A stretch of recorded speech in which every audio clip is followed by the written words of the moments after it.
Hi everyone, in front of me I've got ASUS ZenFone Zoom, and let me share with you how to reset network preferences on this device.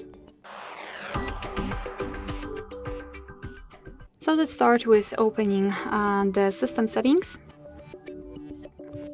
just like that.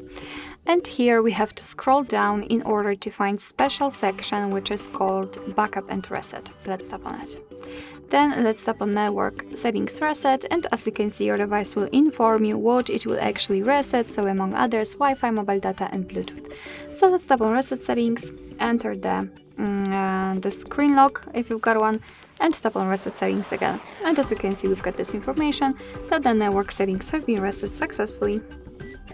Alright, so that will be all. Thank you so much for watching. I hope that this video was helpful, and if it was, please hit the subscribe button and leave the thumbs up.